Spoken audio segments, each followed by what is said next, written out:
वो कहते हैं ना कि हुनर सबके अंदर होता है, बस किसी का छिप जाता है और किसी का छप जाता है। तो आपको डिसाइड करना है कि जो आपका हुनर है उसको आप छिपाना चाहते हैं कि लोगों के सामने आप उसको दिखाना चाहते हैं। अगर आप अपने हुनर को लोगों के सामने रखना चाहते हैं यानी कि छपाना चाहते हैं तो आपको उसी के अनुसार परिश्रम करना होगा। नमस्कार दोस्तों, मैं प्रदीप चौरसिया आप सभी का अपने YouTube channel new Gurukul centre of excellence पर स्वागत करता हूं। तो आज यहाँ पे हम एक नया टॉपिक लेकर आए हैं जो है जिसको बोलते हैं अनुक्रम। क्या है? अनुक्रम और श्रेणी।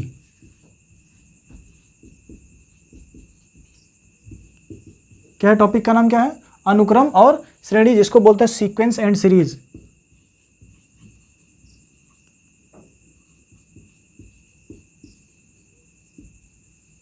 क्या बोलते हैं भाई? सीक्वेंस एंड सीरीज बोलते हैं। तो इसमें हम जानेंगे कि जो सीक्वेंस है वो होता क्या है। तो इसमें क्या होता है कि कुछ जो संख्याएं होती हैं किसी निश्चित नियम का पालन करती हैं। क्या करती हैं? किसी निश्चित नियम का पालन करती हैं। तो यहाँ पे हम लिखेंगे किसी निश्चित नियम द्वारा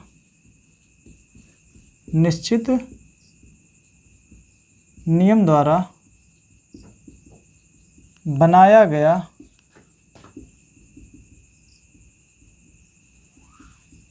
संख्याओं का क्रम अनुक्रम कहलाता है। क्या कहलाता है? अनुक्रम कहलाता है। आई थिंक इतनी बात आप समझ गए होंगे ना। यहाँ पे क्या है? किसी निश्चित नियम द्वारा बनाया गया संख्याओं का क्रम क्या कहलाता है? अनुक्रम कहलाता है। जैसे हमने क्या लिखा यहाँ पे 1 2 3 4, फिर क्या लिखा 2 6, उसके बाद फिर मैंने लिख दिया 10 14, ऐसे लिखा ना। तो ये सब देखो यहाँ पे जो अनुक्रम बन रहा है कैसा बन रहा है कि हमने पहली संख्या में 1 जोड़ दिया तो दूसरी संख्या मिली, दूसरी संख्या में 1 जोड़ दिया तो तीसरी संख्या मिली। तो ये क्या हो गया? ये हमारा अनुक्रम हो गया। उसके बाद अब हम पढ़ेंगे श्रेणी। क्या पढ़ेंगे? यहाँ पे हम पढ़ेंगे श्रेणी, मतलब कि श्रेणी किसे कहते हैं। तो देखो जो श्रेणी होती है ना, यहाँ पे प्रत्येक अनुक्रम श्रेणी नहीं होता, लेकिन प्रत्येक श्रेणी अनुक्रम होती है। इतना समझ लीजिए। तो अब हम दूसरी बात करते हैं कि श्रेणी,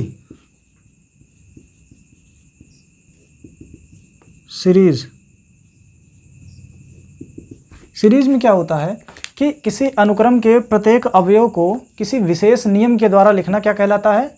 श्रेणी कहलाता है। यहाँ पे क्या था?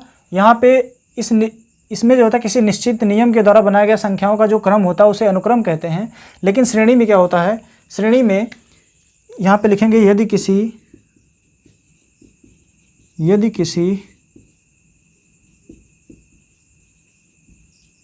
अनुक्रम के प्रत्येक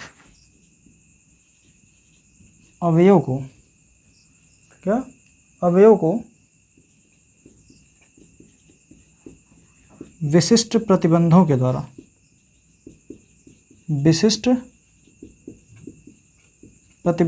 द्वारा लिखा जाए तो उस अनुक्रम को श्रेणी कहते हैं। क्या कहते हैं? श्रेणी कहते हैं। समझ में है ना। यहाँ पे यदि किसी अनुक्रम के प्रत्येक अवयव को क्या किया जाए, किसी विशिष्ट प्रतिबंध के द्वारा लिखा जाए तो उसे क्या कहते हैं? उसे श्रेणी कहते हैं। जैसे यहाँ पे मैंने लिखा 1 + 2 + 3 + 4, ऐसे मैंने यहाँ तक लिखा, अनंत तक लिखा। फिर मैंने लिखा 2 4 6 8, ऐसे मैंने अनंत तक लिख दिया। ठीक है। तो ये हो गई हमारी क्या? श्रेणी हो गई। ठीक है। अब देखो हमको यहाँ पे जो हमारा कक्षा 11 का सिलेबस है उसमें हमको क्या पढ़ना? हमको उसमें पढ़ना है एपी और जीपी। एक तो समांतर श्रेणी, हमको क्या पढ़ना है श्रेणी में? इसको इरेज कर देते हैं एक बार।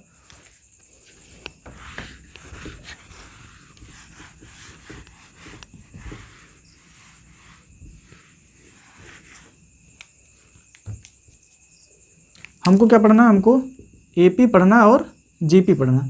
एपी बोले तो अर्थमेटिक प्रोग्रेशन, और जीपी में क्या पढ़ना है? Geometric progression. ठीक ठीक है। मतलब इसका कहने का मतलब ये हो गया, ये वाला है, इसको बोलते हैं समांतर श्रेणी, समांतर श्रेणी, और इसको बोलते हैं गुणोत्तर श्रेणी। क्या बोलते हैं? गुणोत्तर श्रेणी कहते हैं। ये हो गया समांतर श्रेणी और ये हो गया गुणोत्तर श्रेणी, ठीक है। तो अब देखो समांतर श्रेणी किसे कहते हैं, सबसे पहले हम समांतर श्रेणी जान लेते हैं। समांतर श्रेणी, ठीक है। तो यहाँ पे लिखेंगे वह श्रेणी जिसका प्रत्येक पद अपने पूर्व पद में किसी निश्चित चर अथवा अचर राशि के योग या ऋण से प्राप्त होता है, ऋण से प्राप्त होता है, ठीक है, उसे समांतर श्रेणी कहते हैं, उसे समांतर श्रेणी कहते हैं। जैसे मैं बात करता हूँ, मैंने क्या लिखा यहाँ पे, मैंने लिखा यहाँ पे 2, ठीक है। अगला पद क्या लिखा 4, फिर लिखा 6, फिर लिखा 8, फिर लिखा 10, ऐसे बना ना ये।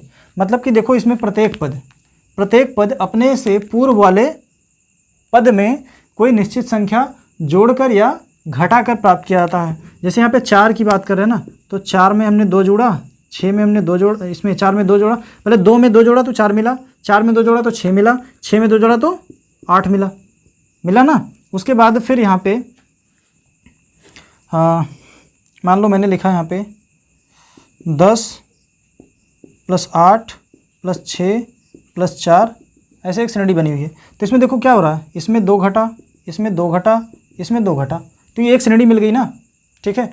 अब फिर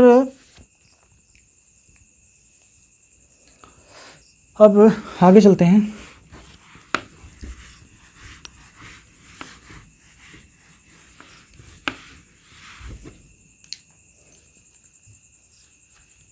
अब देखो समांतर श्रेणी का nवां पद कैसे निकाला जाता है।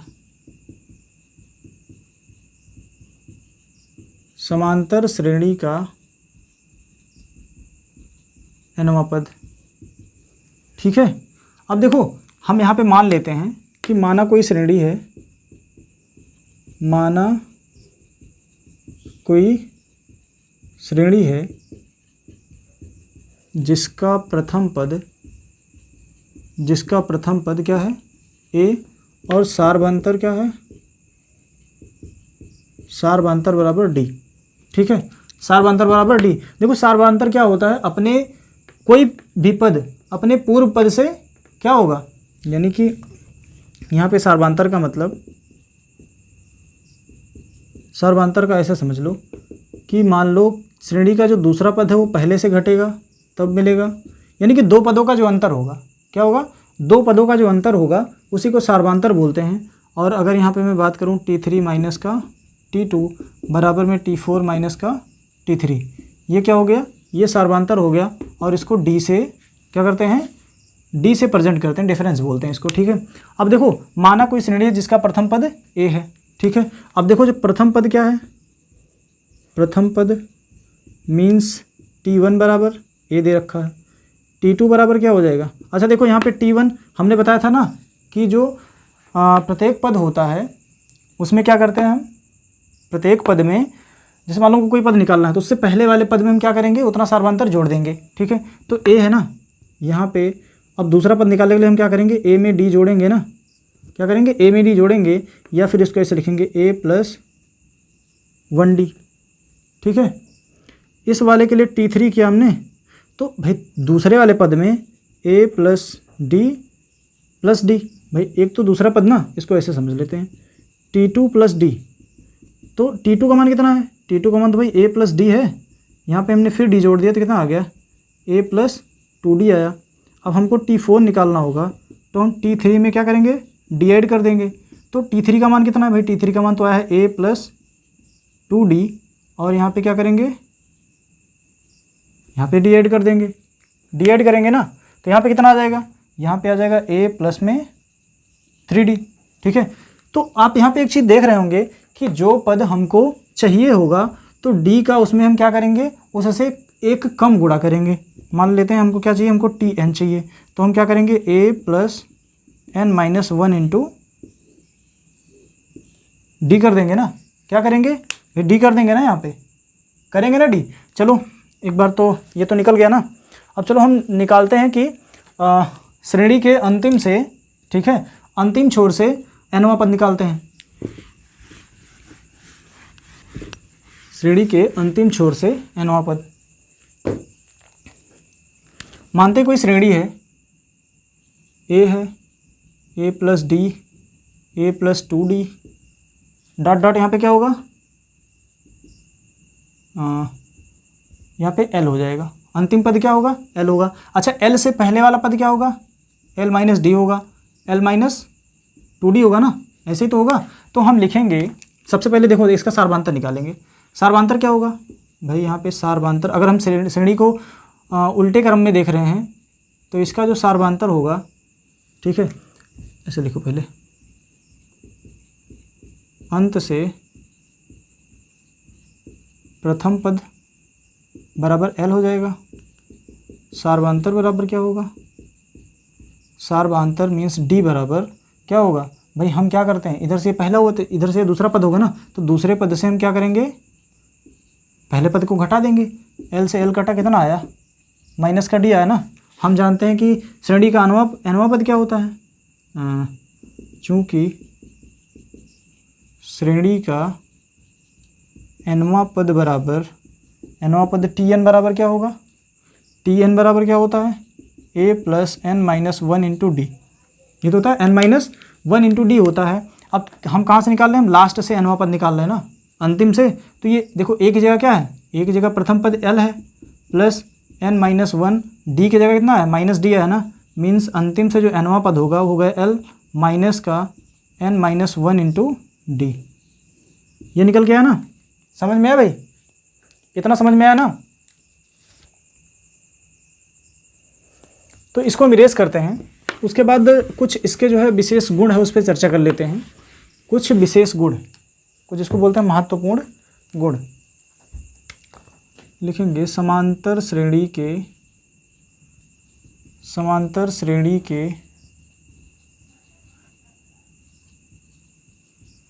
महत्वपूर्ण गुण।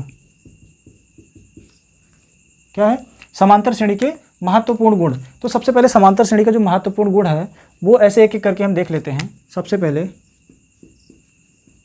किसी श्रेणी के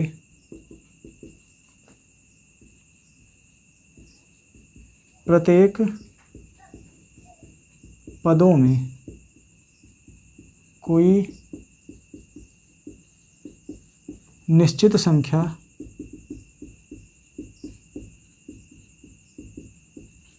जोड़ने या घटाने पर प्राप्त परिणामी श्रेणी, मतलब कि जो हमको नई श्रेणी प्राप्त हो रही है, प्राप्त परिणामी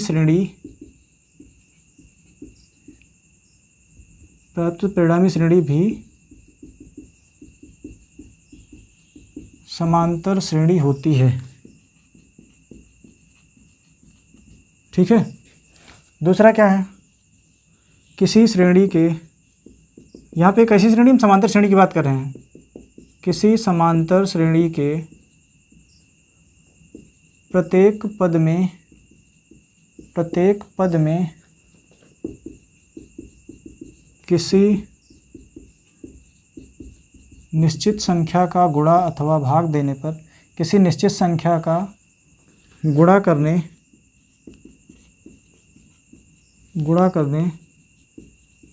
अथवा भाग देने पर प्राप्त परिणामी श्रेणी क्या होती है, समांतर होती है। समांतर श्रेणी होती है।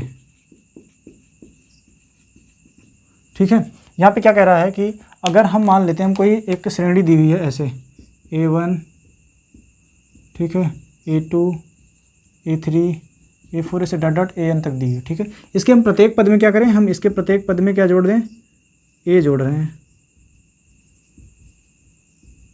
ठीक है, अब यहाँ जोड़ने तक घटाने दोनों की बात की तो हम प्लस माइनस लगा देंगे। ठीक है, dot dot AN plus minus A। तो ये जो श्रेणी होगी ना, ये भी समांतर श्रेणी होगी। क्या होगी, समांतर श्रेणी होगी। ऐसे कह रहा है कि इसी समांतर श्रेणी के प्रत्येक पद में कोई निश्चित संख्या क्या करें, संख्या से गुणा अथवा भाग करने पर जो श्रेणी होगी ना, उसके मान में कोई परिवर्तन है। मतलब कि जो श्रेणी होगी, देखो मान तो बदल जाएगा, लेकिन जो श्रेणी मिलेगी ना हमको, जो श्रेणी मिलेगी वो भी क्या होगी, वो भी समांतर होगी। ठीक है, आगे है कि अगर दो श्रेणियाँ दी हुई हैं, ठीक है, 3 नंबर, किन्हीं दो समांतर श्रेणी के संगत पदों को जोड़ने अथवा घटाने से प्राप्त श्रेणी भी समांतर श्रेणी होती है। क्या होती है, समांतर श्रेणी होती है। अच्छा, एक चीज़ यहाँ पे एक नोट डाल के लिख लो। ठीक, जैसे ये कहने का मतलब ये क्या कह रहा है कि अगर कोई श्रेणी है A1, A2, A3 dot dot dot AN, यहाँ पे क्या है B1, B2, B3 dot dot BN। अब क्या करते हैं, इन सबको जोड़ देते हैं, इनके संगत अवयवों को, पहले पद से पहले को जोड़ेंगे तो A1 B1 मिलेगा। ठीक है, प्लस माइनस दोनों की बात कर रहा है। फिर क्या होगा, A2 प्लस माइनस B2, ये एक पद मिला, ऐसे ऐसे AN प्लस माइनस BN। तो जो हमको ये श्रेणी प्राप्त होगी ना, ये क्या होगी, ये भी समांतर श्रेणी होगी। ठीक है, अब देखो किन्हीं दो समांतर श्रेणियों के संगत पदों को गुणा अथवा भाग करने पर क्या होता है, नोट डाल के लिखो, किन्हीं दो समांतर श्रेणी के संगत पदों का गुणा अथवा भाग करने से प्राप्त श्रेणी समांतर नहीं होगी। ठीक है, इसको नोट कर लीजिए, फिर हम आगे बताते हैं। नोट कर लिया ना, इसको इरेज करते हैं।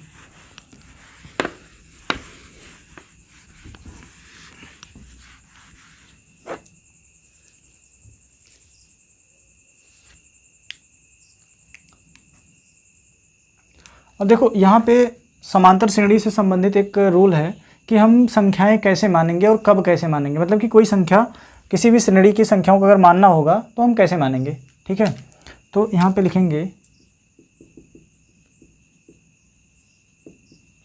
संख्याओं को मानने संबंधी नियम।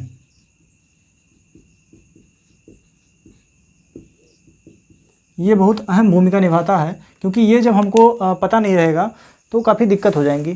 ठीक है, तो सबसे पहला क्या है, यदि किसी समांतर श्रेणी में 3 संख्याएं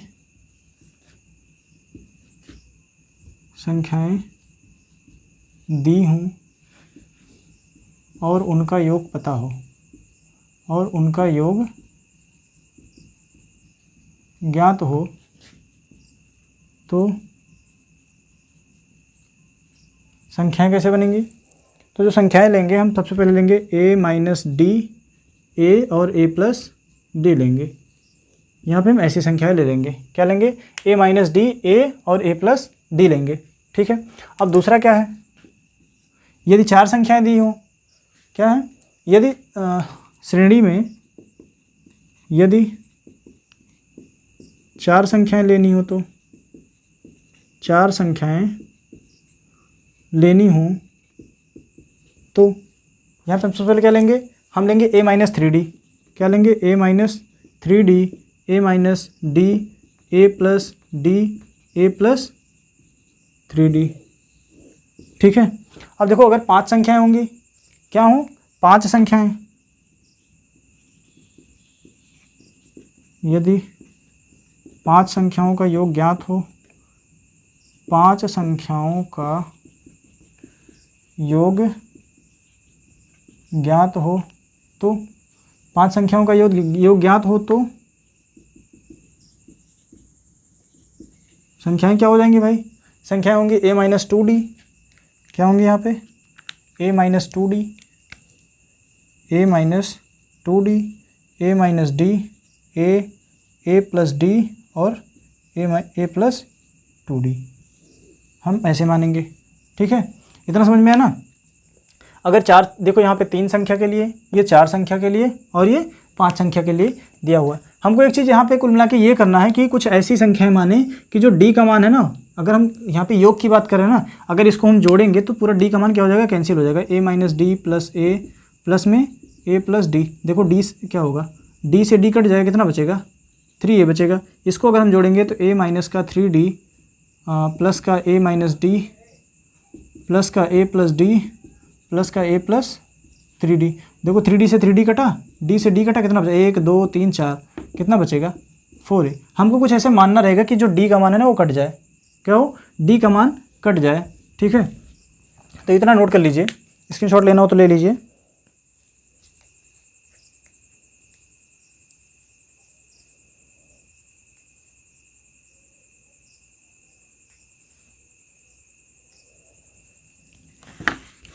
चलो भाई क्वेश्चन पे आते हैं। अब हम क्वेश्चन करते हैं कुछ।